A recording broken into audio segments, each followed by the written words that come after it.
Faly miarabantsika indray mpanaraka anisan'ny ity vaovao malagasy. Tranga mampalahelo amin'ny fiarahamonina indray no bosibosina fakafakanao zarazaratsika eto. Indrindrindrindra amin'izao fotoana izao, maty manko miara Velson. Androany tokoa no hanantanterahana ny fandevenana azy. Ilay vehivavy maty nidomin'ny fiara. Raha ny vaovao heno dia efa tratra ilay mpamily hitondra ilay fiara. Ary izay izy nitsoka tamin'ny fotoana io ary nalefa vonjavonjo maika. Araky ny vaovao miely amin'izao fotoana izao ihany koa dia sakazany ihany koa no namono tompon'antoka amin'ity fahafatisany miara Velson ity. Manoloana izay nefa dia ho azavaintsika eto izy tokoa moa miady ary inona no nataony. Ny mombamomba ny miady dia vao feno fitaona monja i mia no nanomboka ny lalao échec misesy ny fandreseny tamin'ny sokajy nisy azy. Vao feno valo taona izy dia niditra tamin'ny sokajy olon-dehibe ka raha tsy faharoa izy dia fahatelo tamin'izany. Feno folo taona izy dia nandray anjara tamin'ny fifaninanana raisam-pirenena hatrany Afrika sy Norvezy rehetra iny. Noho izy efa tompon-daka teto an-toerana dia efa tsisy mpifanandra intsony izy hany ka kilalao ihany ny sisa no nandraisan'ny échec. Ny janona tsy nandray anjara tamin'ny karazana fifaninanana intsony izy rehefa feno 30 taona. Nifantoka tamin'ny fianarana tamin'izany. Efa feno 40 taona dia afaka baccalauréat izy tamin'izany ary apren'izay taorian'izay dia feno 20 taona no nahazo maîtrise en management. Nianatra teny anglisy izy sy informatika. Izy rehefa feno 20 taona dia efa nahatsangana orinasa robe izao anazy manokana. Efa teo am-pikasana hanorina orinasa fahatelo indray izy culture. Indray izy no izao no soparan'ny fahafatesana izao. Mankahery ary hatrany ny fianakaviany fa indrindrindra izay olona akaiky ary olona izay coach na olona izay niaraka tapikosokosona taminazy izay. Amin'izao fotoana izao araka ny resafintsika teo dia sakazany ihany no tompon'antoka namono ny raharaha mahakasika ny mia ity. Araka ny vaovao no avoakan'ny polisy pirenena malagasy dia zazavavy mpilalao échec hita faty teny nanisana. Ny sakazany ihany no namono ary hatolotra ny fampanaovana androany. Vasambotra ny polisy ny BCD tao an-trano ray aman-dreniny tena nala mahitsy ny alahady 20 Jolay 2024 teo ny lehilahy 12 taona izay nandona ny mia tamin'ny fiara teny nanisana ka nahafaty azy. Taorian'ny nahafatesan'ity tovovavy ity mpilalao échec ity dia tamin'ny 17 Jolay teo dia nanokatra fanadihadiana ny polisy. Tsy karitra fa tsy tonga nanatry maso ny razana tena ambohitra ny sakazan'ity tovovavy ity. Nanaitra ny polisy zany tranga izany ary nampisy ahiahy nanoloana ity tovolahy ity. Rehefa natao ny fikarohana dia fantatra fa ny fanao fotoana hiazakazaka maraina izy roa ny andron'ny 17 Jolay 2024. Laza ny tsy andehanana indray nefa ity tovolahy ity.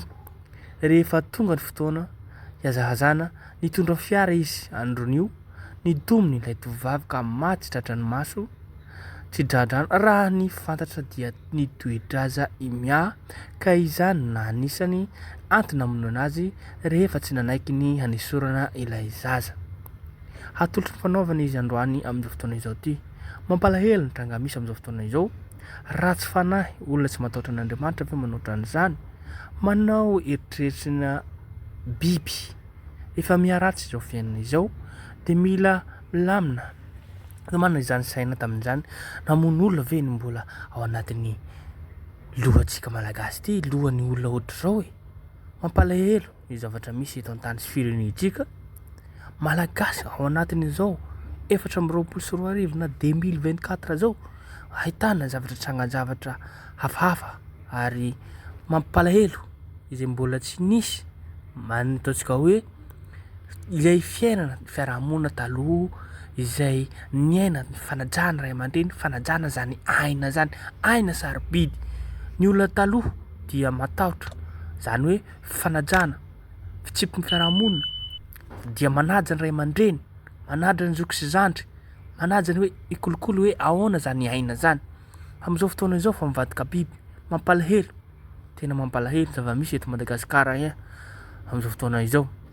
Koa izany zava-misy ary mila atao sazy faran'izay zokiny, faran'izay entitra indrindra tompoko ity raharaha ity, satria ny fiarahamonina malagasy rehefa mahita ohatran'izao karazany hoe io nisy nanao de handeha hanao ndray zavatra ratsy mamoafady aina de tokony soloina aina ihany koa.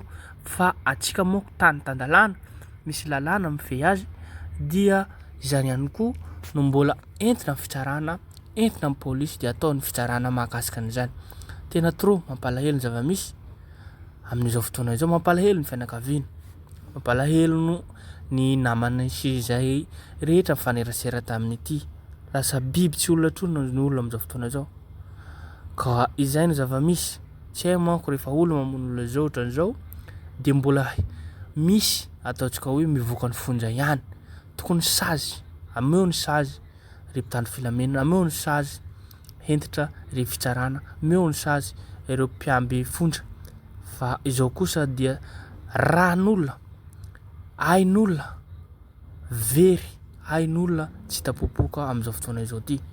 Koa izao no alena rehefa zatra tezaina amin'ny Nouvelle Gasy ny toe-tsaina. Misy manao hevitra misy heveriny fa filma daholo zao miseho zao, tanora tovolahy fangatahary diso fatao ohatra Nouvelle Gasy. Simba ihany koa ny asin'ny fianakaviana satria aina mihitsy no terena ho foanana mamelahy no sinay fa tena mampalahelo zavatra misy eto an-tany sy firenentsika ity. Mba tezao ihany ray aman-dreny ny zanakatsika, indrindra na lehilahy zany na vehivavy zany, omeo fampianarana ireo zanatsika reo mba hahafahany mandeha amin'ny rariny sy hitriny, fa indrindrandrindra fiarahamonina malagasy entany hoe tsy ohatrao ny fiainana taloha ary ohatrao ny fiainana vaovao. Na dia miaina amin'ny génération am'izao fotoana izao ty fa ny devoly tsy kely lalana. Koa izany indrindra no imasoana entanina ny zanaka amanjafy rehetrarehetra mba ho matona hahay fitondrona tena ary hahay handinika hoe ahoana zany aina izay sarobidy amintsika malagasy. Koa izany no zava-misy eto an-tany sy firenentsika fa mivadika biby ny fiainan'olombelona am'izao fotoana izao mampalahelo. Zavatra manjady ny fianakaviana izay nilaozany tompoko vavy imiara velson ty koa. Zay ihany koa no zavatra zaraintsika eto, mampalahelo tranga mpiarahamonina izay. Zay ihany koa no masaka azotsika roa so azo adino hatrany miabone na manao j'aime na manao commentaire afahantsika hahatsara zavatra izay.